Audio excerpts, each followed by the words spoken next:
Okay, we're going to look at mother wounds. Now, what I do want to say, first and foremost, is that mother wounds aren't something that is intended on, like, a mother doesn't go out of her way to, unless they do, because we do have those too. Mother wounds aren't created by intent. Not most mothers understand what they're doing. So the term mother wounds is commonly used in psychology and self-help to describe a long-lasting emotional effect, okay?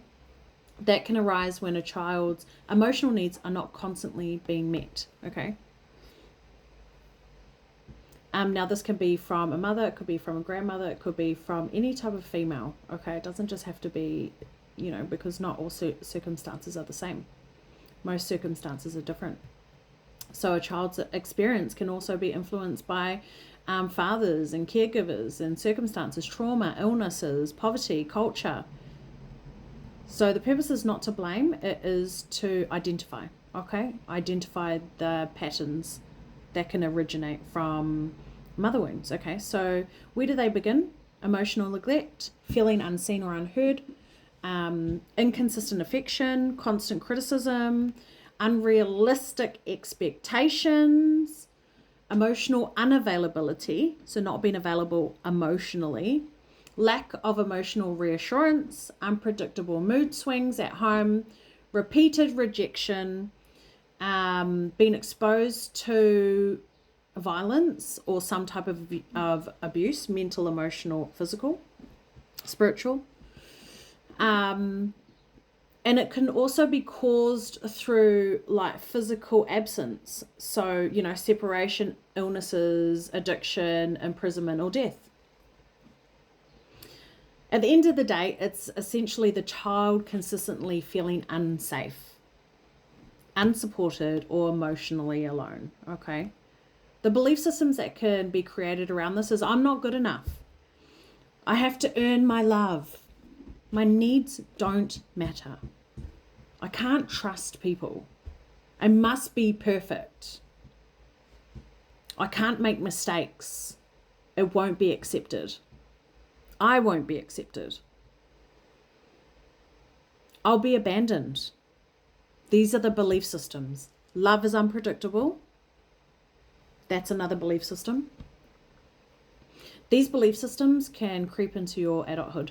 Well, they do, after it's happened.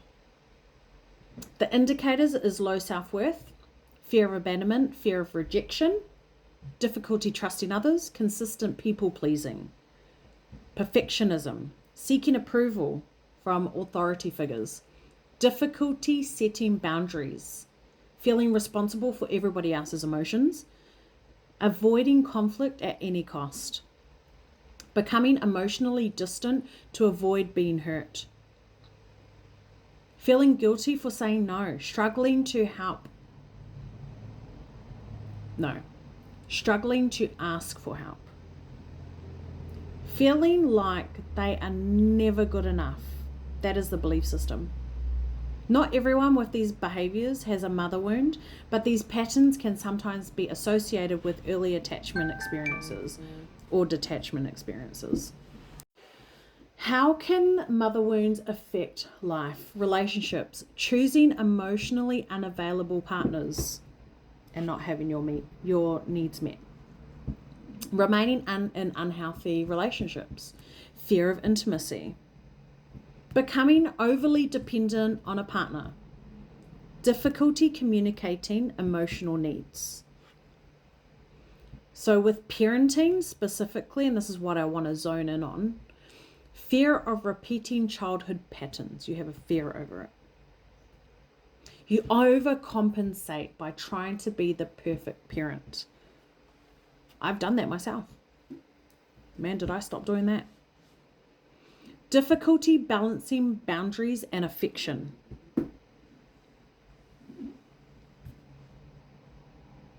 Affection comes when you create boundaries.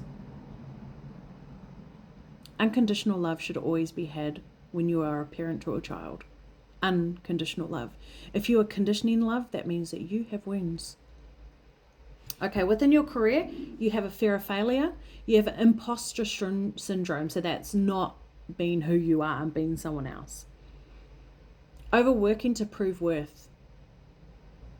Avoiding opportunities due to self-doubt. Difficulty accepting success. So how does this hinder your friendships? Fear of disappointing others, taking on too much responsibility, attracting one-sided relationships. Tends to be the other side, not your side. Avoiding vulnerability at all costs. So why does the pattern continue? Your nervous system essentially normalizes your experience outside you. So whatever you've experienced from a young age, it's normalized. Then you go into your adult life and you seek what is normal. So you stay in what is normal.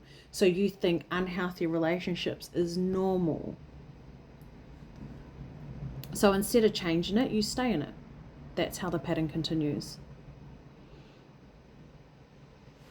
So healing the mother wound. Healing is not about pretending that the past didn't happen.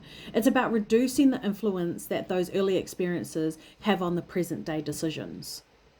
So the ways to identify reoccurring patterns with mother wounds is: what situations keep repeating? What emotions are triggered most often? What belief system sits underneath those reactions? So you separate also the past from what's happening right now. You separate it. They are not the same. They are not occurring in two different realities. So you have to understand also the belief systems that have been created with mother wounds, like, say, for example, love. You don't have to prove your love. You also don't have to action to receive love. Okay? Your value doesn't determine how much a person loves you.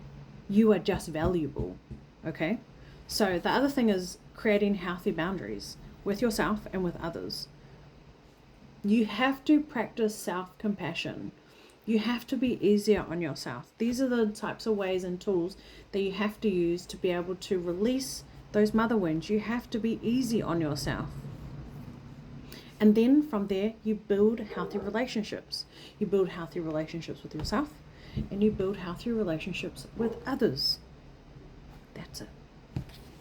So observe the pattern, understand the pattern, explore the pattern, connect the pattern, expand from the pattern, and fucking change. Move ora.